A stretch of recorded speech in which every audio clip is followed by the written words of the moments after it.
Yon mga masters, bali may good news ako sa inyo. Bali, 8 videos araw-araw ang i-upload ko sa aking YouTube channel. Bali, 4 sa umaga at 4 sa gabi. Maraming salamat sa solid nyong suporta sa akin mga masters. At sa mga hindi nag-i-skip, maraming salamat sa inyo. Inuulit ko mga masters, 8 videos araw-araw na ang i-upload ko sa aking channel. Maraming salamat sa inyo mga masters. Magandang gabi mga masters, bali ngayon po ay 8 videos po ma-upload ko po sa aking YouTube channel. Tama nga mga masters, 8 videos nga po ma-upload ko. Yon, what's up mga masters? Nandito na naman tayo sa panibagong araw, panibagong kabanata na naman ang pagsasama-samahan natin ngayon guys.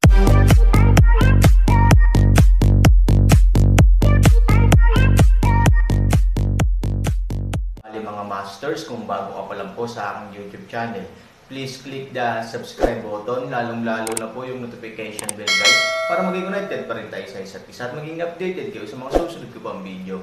Bali mga masters, bago natin umpisahan ng kwento ay mag-shoutout po muna tayo para sa mga solid nating tagapakinig. Shoutout kay Ray Fernandez at shoutout kay Roel Bulalaki. Yun na nga mga masters, no? Bali hindi na ito patagalin. In 3, 2, 1, let's go! Mga master, 8 video na ang mapapakinggan nyo everyday, 4 sa umaga at 4 sa gabi. Salamat mga master. Ni hindi niya alam kung saan dadalhin ang kanyang chopsticks. Ano ang isang elepante? Mahinang sabi ni Chin Shuang. Elephant. O ang dragon elephant doon sa farm ng gulay namin Aaron mabilis na nakaisip ng isang bagay na katulad ng isang elepante. O, ang dragon elephant ay kumakain ng damo. Iba. Hindi naintindihan ni Chin Shuang ang ibig sabihin ni Aaron at sumagot. Napayuko si Aaron at tuluyang nawala. I mean, mag-isa lang ako.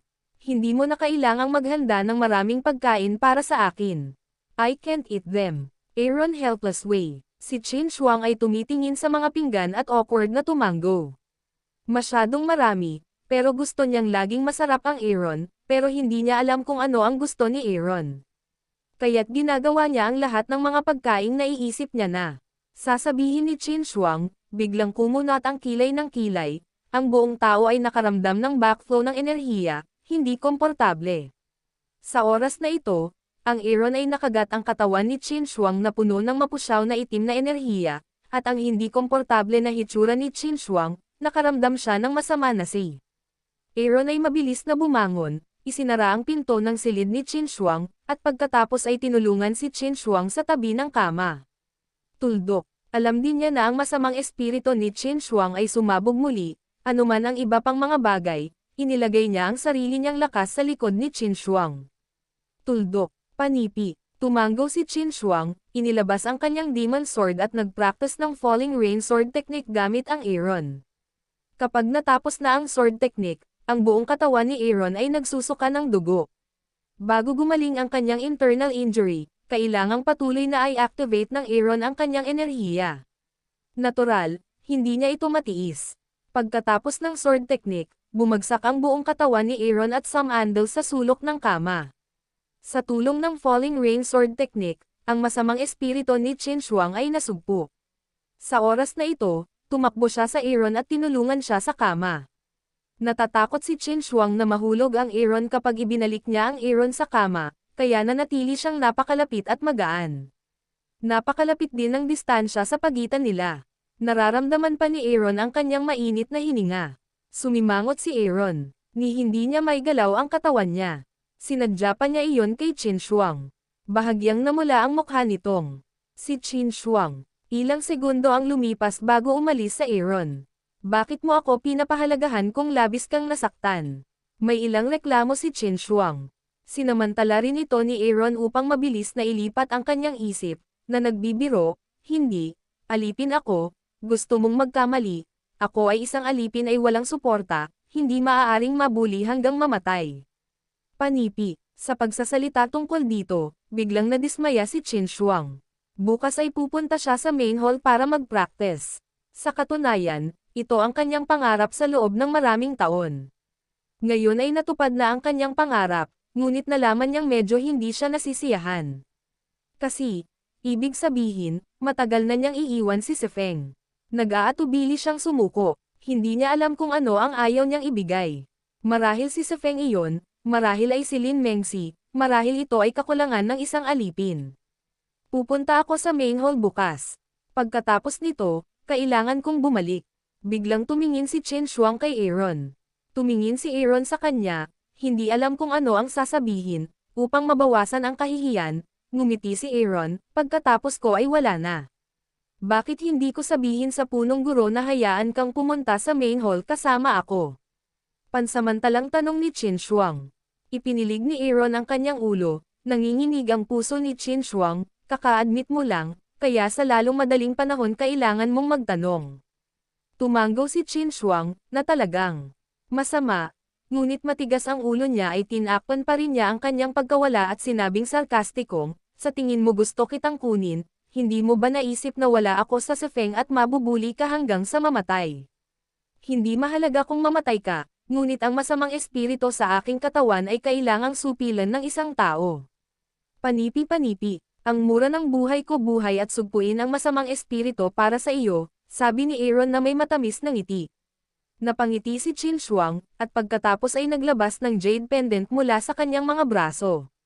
Nang hindi na hinintay na magsalita si Aaron, marahan niyang isinabot ito sa leeg ni Aaron, at pagkatapos ay sinabing, delikado ang puso. Padadalhan kita ng jade pendant. Kung may nang-aapi sa iyo, alisin mo ito, nararamdaman ko ito, at pagkatapos ay bumalik upang iligtas ka. Walang pagpipilian si Han Sanchen kundi ngumiti, ngunit hindi siya tumanggi. Sa mga tuntunin ng kanyang kasalukuyang katayuan at paglilinang, kinailangan ni Chen Shuang na protektahan ang kanyang sarili. Sige. Pero ayon sa sinabi mo, hindi magalang na pumunta dito. Kung may ibibigay ka, bibigyan kita.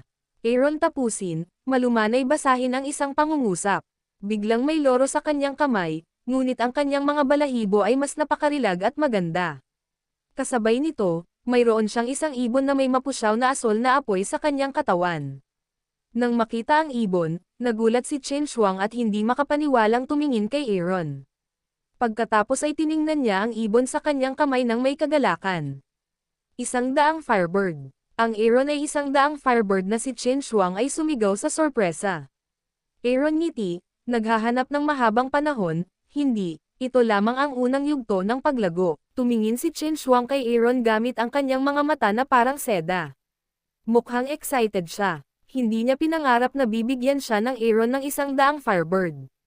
Ang 100 Firebird ay isang bihirang alagang hayop. Ang mga gawin nito sa pamumuhay ay napakahirap. Dapat mayroong apoy at yelo sa lugar kung saan ito nakatira. Kung hindi, hindi kailanman magkakaroon ng 100 Firebird. Bagaman may daan-daang mga hayop sa kagubatan, kakaunti ang mga tao na nakahanap ng bakas nito sa loob ng daan-daang taon.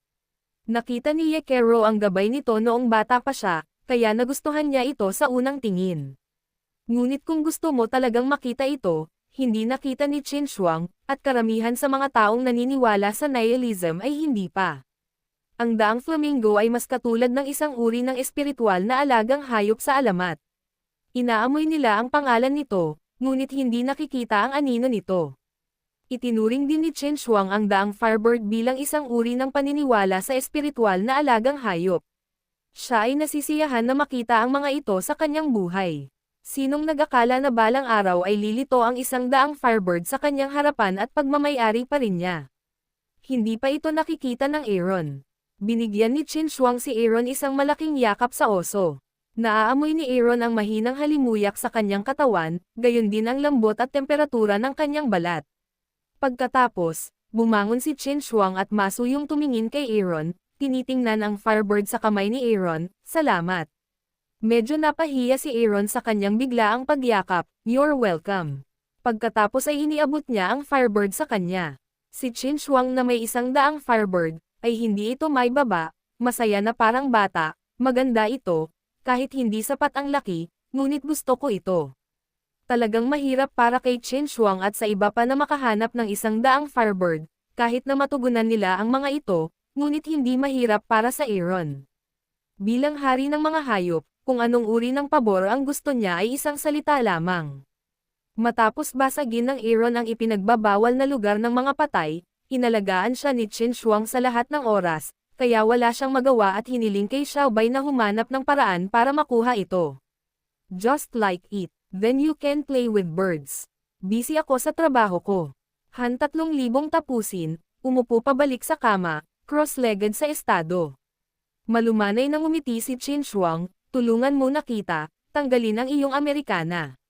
Qin Shuang matapos, tulungan Aaron ay magtanggal ng Amerikana, at pagkatapos, gamitin ang kanyang enerhiya, mula sa likod upang matulungan Aaron magdala ng enerhiya, tulungan siyang mamagitin.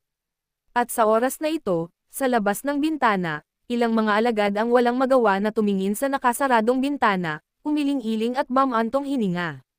Kinaumagahan, pumunta si Qin Shuang sa main hall para magsanay. Pagkatapos ng isang gabing pagsasaayos ng paghinga, nakabawi si Aaron sa tulong ni Qin Shuang at ng kanyang sarili. Bagamat hindi siya gumaling, ang natitira ay nangangailangan ng mahabang panahon para gumaling. Ang Aaron ay nais lamang na lumabas upang magpainit sa araw, sa oras na ito, ngunit nakarinig ng ilang usapan ng dalaga. Hindi ko inaasahan na ang nakatatandang martial sister na si Qin Shuang ay isang tipikal na tao. Siya ay isang napakaranggal na santo, ngunit siya ay talagang isang bastos na babae. Tara, huwag kang magsalita ng kalokohan. Si elder martial sister na si Qin Shuang ang ipinagmamalaki ng ating apat na taluktok. Kung gusto mong marinig ng iba ang iyong sinasabi, hindi mo ito maaaring ipagpaliban. Kalokohan ba ang sinasabi ko? Totoo ang sinabi ko. Hindi mo ba narinig ang mga disipulong naka-duty kagabi? Ang nakakatandang martial sister na si Qin Shuang na ito. At ang Han Sunny na iyon ay naghapunan, pagkatapos ay isinara nila ang pinto ng nagmamadali, at pagkatapos ay sa kwarto. Hirap silang intindihin. Bakit hindi? Saglit, ang nakatatandang martial sister na si Qin Shuang ay naglalaro ng mga ibon, at saglit, hinubad niya ang kanyang damit para sa Aaron. Sinabi mo na kung ikaw ay nag-iisa, ano kaya kung hindi ka gawin ang mga bagay na iyon? Well, parang hindi siya makalapit sa kahit sinong lalaki sa harap niya, pero sa totoo lang, 3 o 4 na relasyon niya sa isang alipin. Nakakahiya sa reputasyon natin at sa respeto ng mga babae. Dapat ang ganyang tao, ipaalam sa lahat ang tunay niyang mukha. Nang marinig ito, sumimangot si Aaron, at pagkatapos ay direktang itinulak ang pinto. Nang makitang biglang lumabas ang Aaron, nagulat ang ilang katulong. Hindi nila inaasahan na may iba pang tao sa silid pagkatapos umalis si martial sister Qin Shuang. Ayon sa katwiran, kahit na may tao, ngunit pagkatapos umalis ng nakatatandang martial sister na si Qin Shuang, hindi ba dapat tumakas ng maaga ang mga ngalunyan na iyon? Gayunpaman, pagkatapos ng isang maikling pagkabigla, ang katulong na kausap lang ay nakita na ito ay Aaron, at agad na tumingin sa kanya ng may paghamak.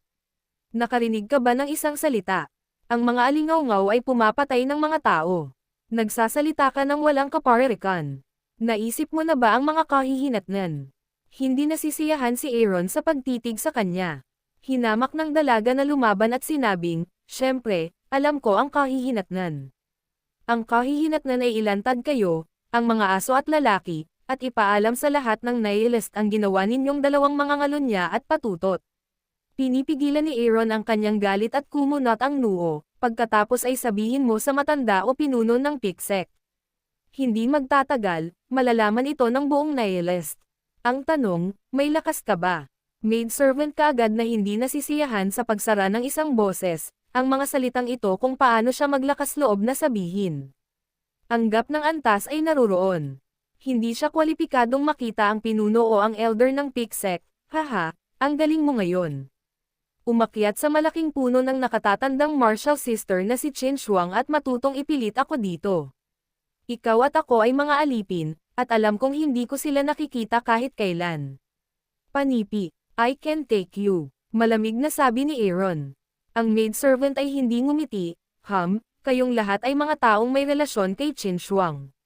Hindi kita kayang ipaglaban kahit na ako ay isang maliit na aliping babae.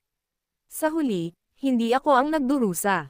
Ang Aaron ay talagang walang imak dahil sa bastos at talino.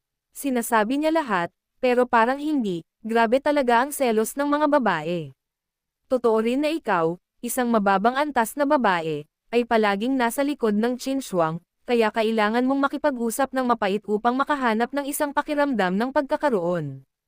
Aaron disdains to sneer. The best way to deal with 38 is to use the move of 38. Nagalit talaga ang katulong, ginamit ko ang babaeng yang na iyon. Pero wala akong pakialam sa mga bagay na puro lalaki. Totoo na kung gusto mong maging isang lalaki sa sarili mong pagkakakilanlan at hitsura, ikaw ay hubad sa lupa, at kahit ang baboy ay hindi kahawakan. Han 3,000 matapos, tot bibig. Pati yung babaeng katabi ng kasambahay niya ay naaliw kay Aaron. Nakaramdam siya ng matinding kahihiyan sa sarili niya. Aaron, masyado kang walang galang. Ganyan ka ba kawalang awa kapag may kausap na babae? Galit na tanong ng maid. Han Sanchen hates this kind of person most in her life. Kapag mali siya, disadvantaged group siya. Kapag tama siya, mas malala ka sa kanya. Kung bata lang siya, nakakadiri din siya. Alam mo bang masakit magsabi ng mali? Akala ko hindi mo alam kung ano ang sinabi mo tungkol sa amin. Ni Chin Shuang kanina lang, sabi ni Aaron. Yun na nga mga masters, no? Bali panibagong kabanata na naman yung natapos natin ngayong gabi. Muli, maraming salamat po.